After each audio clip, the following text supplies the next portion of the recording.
We're recording. Hey guys.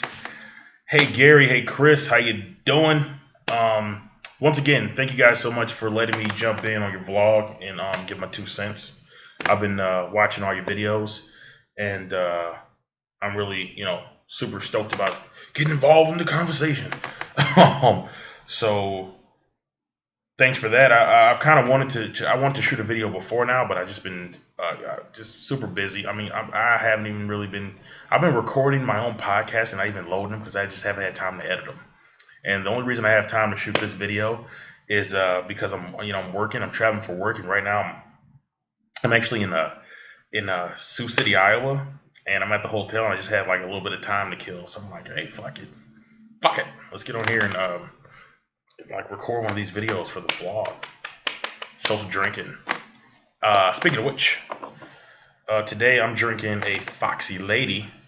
I'm staying at the Hard Rock in Sioux City, Iowa. Which, by the way, really dope ass hotel. If you ever get a chance to stay here, if you ever find yourself traveling through Sioux City, spring for extra couple bucks, stay at the Hard Rock. It's a nice ass hotel, which I didn't expect because I don't know, because I'm a dumbass. I guess I'm a little biased against population density. I feel like if a city's small enough, I don't understand why they have such a nice fucking hotel. I don't know. I don't know what that is. Is that townist? I don't know. But this drink, the Foxy Lady, is Kettle One vodka, pink schnapps, and cranberry. I guess I just associate luxury with large cities. Mm-hmm. That's what it is. And that's stupid.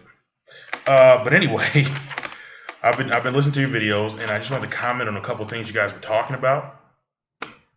First things first, Chris, you were talking about the draft, and I gotta say, I thought your analysis was pretty spot on about. Well, maybe I didn't think it was spot on, but I agreed mostly with what you were saying about how the draft can work as a deterrent to keep politicians from declaring, stupid policies or going to war in places we shouldn't be in.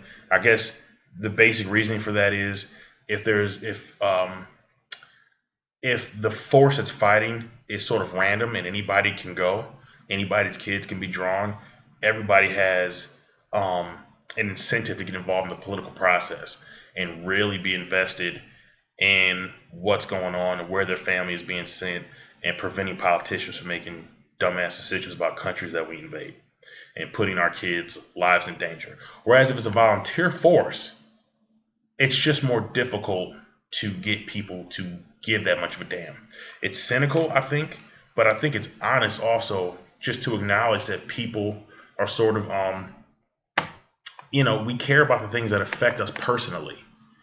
We like to talk about patriotism, and it's easy to be patriotic when it's not your family and when it's not your kids. And it's easy to have an idea about what policy that you want to enact when you don't think it's ever really going to affect you in a real personal way, but only like some tangential way or some hypothetical way. Then it's easy to stand on principle. I'm reminded of that scene from the movie The Patriot, which I don't actually like, but the character that Mel Gibson plays in the movie is trying to give all these people like this talk about, like, he's like, look, I have kids. When this war comes, it's not going to be fought some faraway plain like the Indian Wars were, like far away in some Indian village. It's going to be fought right here. And so it's a bad idea because it's going to be affecting us literally. Literally, the bombs are going to be falling on our homes. Literally, the troops are going to be walking through our yards.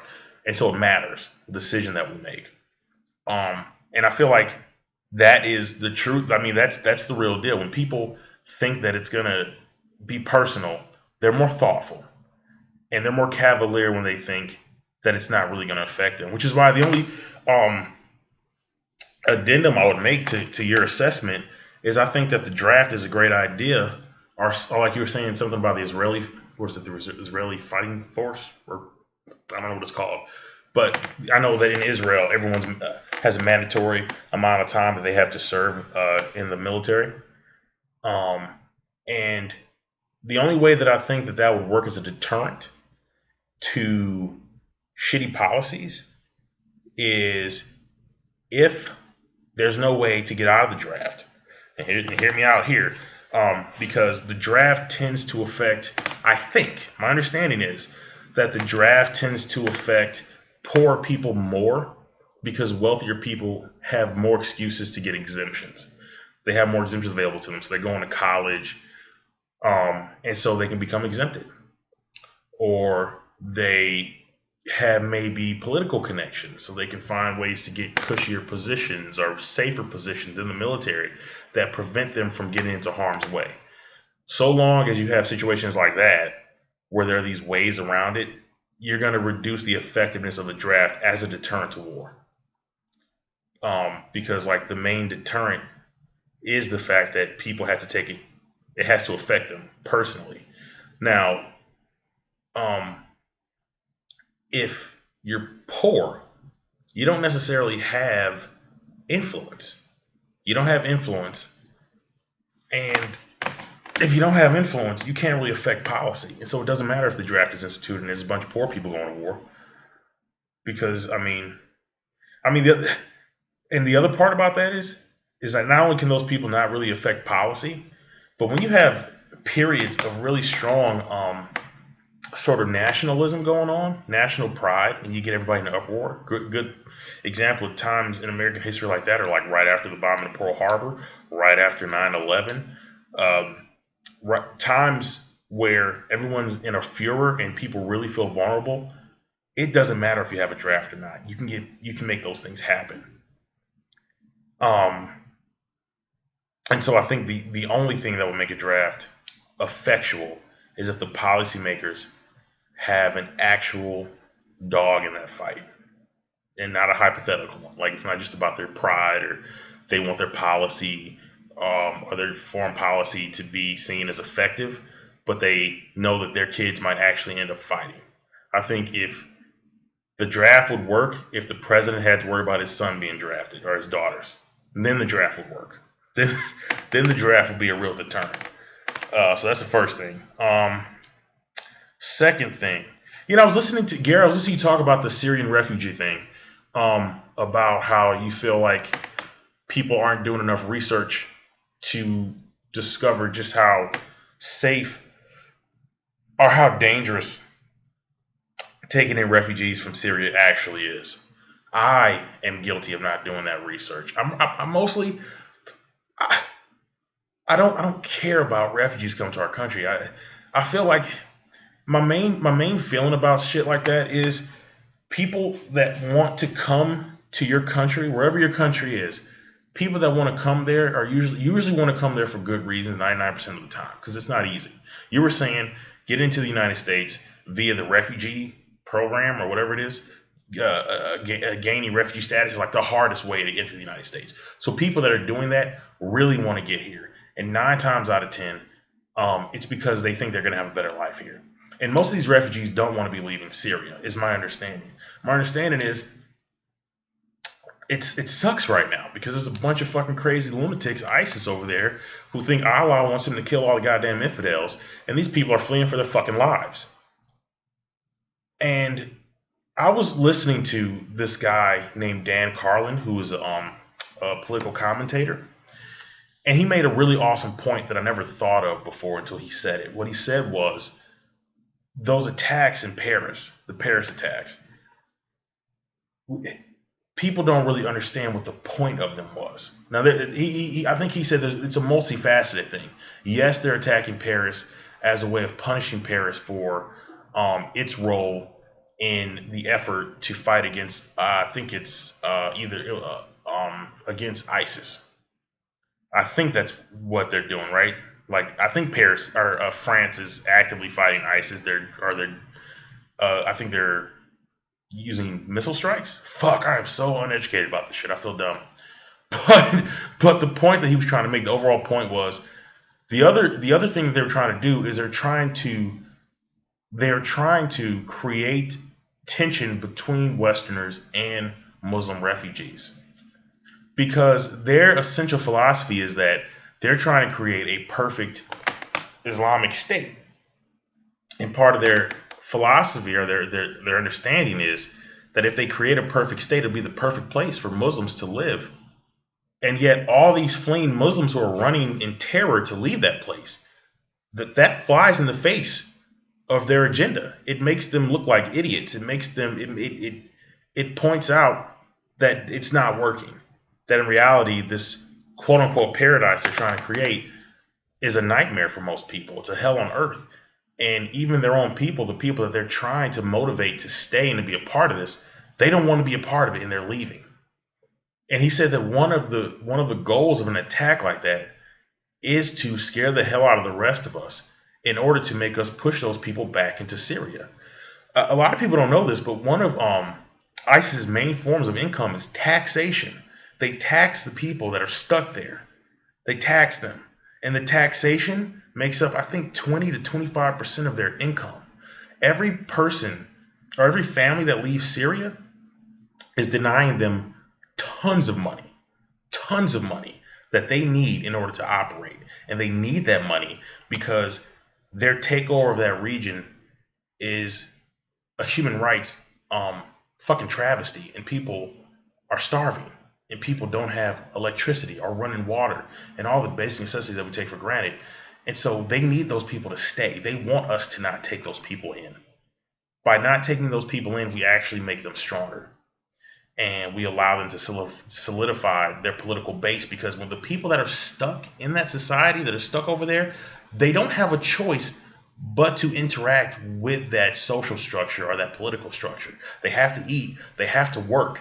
And good fucking luck trying to work in territory held by ISIS and, like, you're not paying them your taxes, or you're not living under Sharia law, or whatever the fuck it is. Good fucking luck. That's the reason that they're leaving. All right. And so I think, not only do I think that it's just a good idea as a matter of being a humanitarian, not me personally, but just like in general, like as a country, I think it's a good idea as a strategy against ISIS. Taking away those people is in fact taking away a lot of their monetary base, also a lot of their workforce. Also, like, political structures can't exist without citizens. Political structures need people. You need people to tax. You need people to, like, drive the trucks and drive the taxis and man the shops. All the fucking guys out there with AK-47s, they're not the ones who are fucking picking up trash. Like, they need citizens there. When those citizens leave, that is breaking down their political infrastructure. I think in the long run, I think it's a good idea to let those people leave or come or go wherever the fuck they're gonna go. Gary, you were talking about the Thanksgiving myth, and the story you were talking about. Excuse me, fucking Belgian. The story you were talking about every once in a while, these settlers would, massacre these Native Americans, and they would have like a feast. I've never heard that shit before, and I've never heard those stories connected to Thanksgiving. This is the first time I've ever heard that. Now, I always knew that there was like sort of a controversy, or at least recently there has been, where people have sort of been talking about, like, should we be celebrating Thanksgiving as a holiday? But my understanding about the problem that people have with Thanksgiving as a holiday is not about that. I think what I always understood was that people's problem with Thanksgiving as a holiday is because they felt like it propped up sort of a false narrative about Native American and European interactions during the original settlement process of this country. Like, the basic story that I think we were all taught in elementary school was that, like, oh, the settlers came over, the pilgrims, and they had a really hard winter, and the Native Americans saw they were struggling. They're like, hey, we're going to teach you how to farm, and here's some food, and we're going to have and it was a great harvest that year, and they had a celebration to commemorate their working together. That's not what happened. As you said, that's not the story. That's kind of, that's a bullshit story. And I think that was always the problem. That, as far as I know, that's the problem that people have always had with Thanksgiving, or at least as I got older, that was the problem that I sort of started having with Thanksgiving, or the concept of it. But and I think that's fair. I think that, like, when you look at the actual settlement process, there was cooperation, but it was a lot more. There was a lot of coerced cooperation, and people taking advantage of people and a lot of death and shit like that. Even though a lot of it was like unintentional. Like I personally, like a lot of people's. I mean, I was trying to research that whole smallpox story. You know the smallpox story, the smallpox blankets, where it's sort of the story is sort of just put out there that like Europeans used to give Native Americans smallpox blankets just to spread smallpox. I did some research and I only found one time where that was actually used as a tactic, and apparently it didn't work. Like the natives, they didn't take it. They were like, "Fuck you, we don't want your blankets." But for the most part, it seems like smallpox was just spreading because people were coming into contact with each other. You don't have to have a campaign of spreading diseases when people don't really understand vaccination. Like just human contact spreads disease, right? If you don't have immunities and you come into contact with people that have a disease that you've never come into contact with, it's going to spread. It's going to kill a lot of people. But again, that's a story that people like to tell, and it reinforces sort of their worldview. And so they tell that story and they spread it. A lot like the Thanksgiving story that we all were sort of taught when we were coming up. And I think that's probably the main issue with Thanksgiving that I understand that people have. Other than that, I love Thanksgiving. I celebrate Thanksgiving every year. We don't ever talk about the founding of the country. My family gets together. We cook a lot of unhealthy food, eat a lot of sugary snacks and cakes and pies and shit, and we all pass out. That's it. That's what Thanksgiving is. That's what it is. That's what I mean. It's this funny thing where we understand that these holidays have like roots in the past and they used to mean this, or once they meant that, and people are like, oh, keep the Christ in Christmas and all this shit. But like that's not what it is anymore. It's just not. And when people try to sort of force their mythology about a holiday down your throat, I'm just fucking flabbergasted. I don't know what to say to you. I'm just here for the food. I don't think I think most of us are just here for the food. So yeah, there you go. Also, I wanted to comment real quick before I go here. I know I tend to make these long fucking videos. I'm sorry I ramble. About Chris, you were talking about echo chambers. Or essentially, that's what you were talking about. I forget which one of you guys it was. One of you guys were talking about how when you're on the internet, you find that the new way to segregate yourself, you don't have to move away from other people. You just isolate who you interact with socially through your social media apps, through your Twitter and your Facebook, and which YouTube channels you watch, and which TV shows you watch, and which networks you watch. People limit themselves to the ideas they want to hear. And that's so human, isn't it? I don't know why that is. It's easy to say it's tribalism, but why though? Like it's easy to say like that's so tribal of us, but why does tribalism work? Tribalism works because our ancestors grew up in desperate times when it mattered who this person was and can you trust them. I was listening to I forget who it was. It might have been Dan Carlin, who was the commentator. I'm not sure if I mentioned him before already, but he was talking about how for the vast majority of the existence of humanity, if you saw a person that you never saw before, they were probably there to kill you and take your shit. Like Joe Rogan, the UFC commentator, he said some crazy shit once that I thought was pretty spot on. He was like, for the most of the history of humanity, if you walked down to the beach and some guy was there with a boat who just arrived, they were probably coming to kill you, rape you, and take your shit. Like that, maybe in that order. Like that's why tribalism is so ingrained in us, in human beings. It's hard to get past because it has a real function that kept us alive for hundreds of thousands of years and might be the reason that we exist. That's why it's such a big part of our emotional and psychological makeup, because it helped for a long time. It's really weird how we have to live in modern day societies that in a lot of ways have sort of gotten rid of all the needs for those defensive mechanisms that are such a strong part of who we are. It's like hunting. Like the ability to hunt or the desire to hunt was probably a really strong imperative as part of like being human for a long time. Your ability to hunt or having a desire to go out and hunt animals and kill them and eat them and cook them probably gave you the edge over the next tribe that didn't do that. You know what I'm saying? Because you got a higher fat, higher protein diet, and which allowed you to be more active, to be more productive, to be bigger, to go take that tribe shit because you had complex fucking proteins and shit. I don't know. I'm making up my biology right now, but you know what I'm saying. Like, there's a benefit to eating meat and fats over having a straight carb diet. Like, that's a real thing. And yet nowadays, people shit on hunters because they're like, why are you going to hunt that animal? Why are you doing that? Do you just like to kill animals?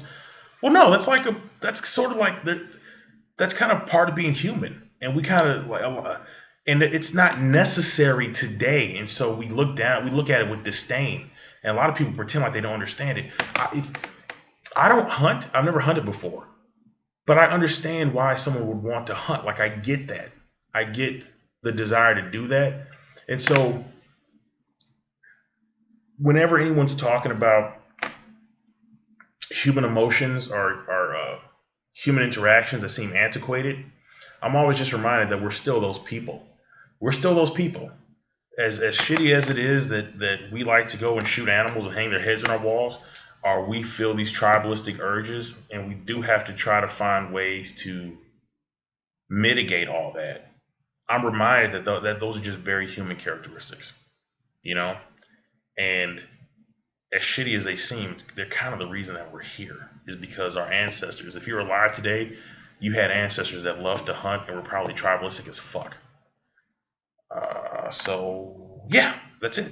Oh, real quick before I go, I was recording an episode of my podcast with my nephew the other day, and he asked me a really interesting question that I didn't have an answer for, or at least it took me a long time to think of an answer. But since it's the end of the year, I thought I would share that question with you guys, because I'm interested to know what you think. He asked me who I thought was the most influential person of the year, and what social event or movement did I think was the biggest this year, like that had the most influence over the world or even over our society, over in America or whatever. Just pick. I don't care. So yeah, I picked Donald Trump as most influential person because I think that he's helping to expose to us just how popular his thinking is.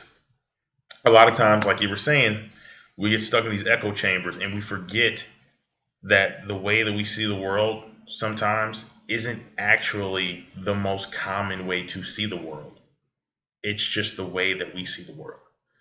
Donald Trump comes along, he's talking about kick out the Muslims and fuck the Mexicans, they're all rapists and we need a Christian test and blah, blah, blah, blah, blah. And people cheer him the fuck on. So that means there's a lot of people who agree with that shit. So I think sometimes there's an illusion of progressivism. There's this illusion, like I said, it's the echo chamber thing. You watch the right news programs, you listen to the Young Turks all the goddamn time, and you might start thinking that this country is hyper progressive, but it's really not. It's really a mix of different ideologies. And I think my movement of the year was Black Lives Matter. But I really want to, it's not really Black Lives Matter. I think my movement of the year is cell phones and body cameras and people's ability to record authority. And I think that just people sharing the reality of those interactions is a movement all in and of itself. It's not really just Black Lives Matter, because it really is it's an acknowledgement of the ultimate corruption that happens when you have an unchecked entity that has, authority. Like, if you don't have a lot of checks and balances in place, people will abuse power. It's a very human thing. But nowadays, the checks and balance are these little bits of technology that we all just sort of keep on us all the time. And I think the utilization of that over the last couple of years has been the biggest movement ever. Okay, so that's it. Thank you guys for letting me do this. And I'm looking forward to the next video. Talk to you later. Oh, fuck. 24 minutes? 25? Goddamn. Sorry. Bye-bye.